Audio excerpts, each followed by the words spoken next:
Untuk isteri saya, sayang, janganlah kat gigi sini. Kita jumpalah, kita cerita secara baik kan.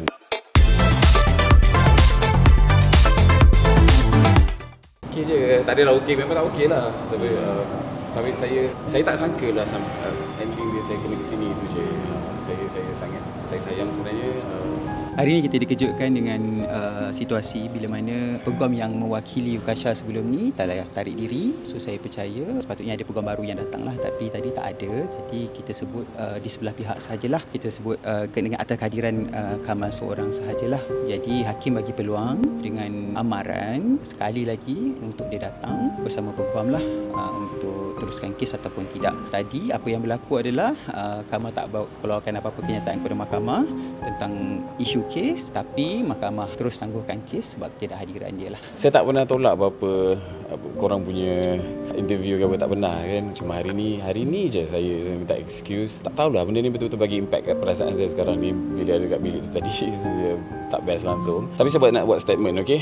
Saya nak bagi tahu yang saya dekat sini sebab saya nak selamatkan rumah tangga saya. Saya sayangkan isteri saya sangat-sangat. Saya sayang anak saya. Saya tak nak apa-apa jadi sebenarnya. Apa yang jadi hari ni, kenapa ada kat sini, saya letak semua ni atas salah saya sendiri. Saya mohon pada semua orang, okey, kalau netizen yang mana-mana tengok, tolong saya mohon, tolong jangan tulis apa-apa yang tak elok pada isteri saya. Tolong jangan kecam mudah-mudah. Dia penat kerja, dia stres apa semua, and saya faham benda tu sebab terlalu berat sebenarnya untuk dia dengan untuk saya nak handle benda ni. And ini first time pula saya sampai tempat-tempat macam ni. Dia pun saya sama saya rasa. Jadi saya mohon pada yang lain, tulis yang baik-baik je kepada dia. Kutuk saya je. Jangan kutuk dia, jangan streskan dia. Tolong. Saya nak cakap yang saya sayang, and kalau korang nak tulis dekat Usha pun, korang gila spam dekat IG dia, tulis yang Kamal sayang kau tau.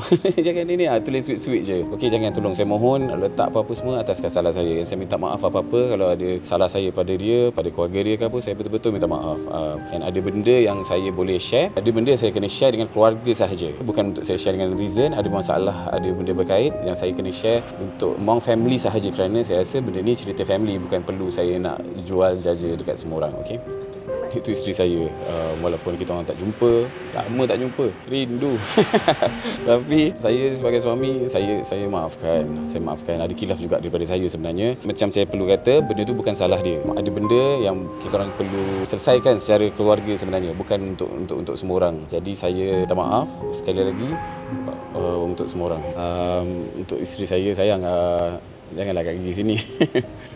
Kita jumpalah, kita cerita secara baik kan.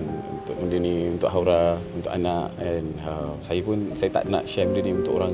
Ini patut kita berdua je kan? Dan saya minta maaf kalau ada bersalah. Tolong, saya ada kat sini sebab bukan untuk saya datang because of love, bukan hates. Okay, and saya sayang dia sangat-sangat. Saya macam saya cakap dia, saya sayang anak saya. Tolong kita fikir balik.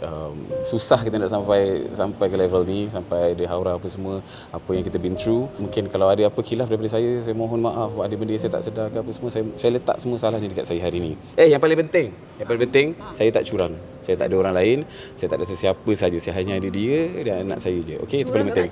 Saya tengah kerja. Hari ni memang banyak benda saya diganggu lah. Saya pun faham, Usha pun ada perkara yang sama juga. Tu saya cakap, tak payah settle kat sini pun. Kita jumpa je. Kita suami isteri. Kita still lagi. Sayang tu, love tu ada lagi. Dan saya sayang dia sangat. Okey, korang kena faham dia tu.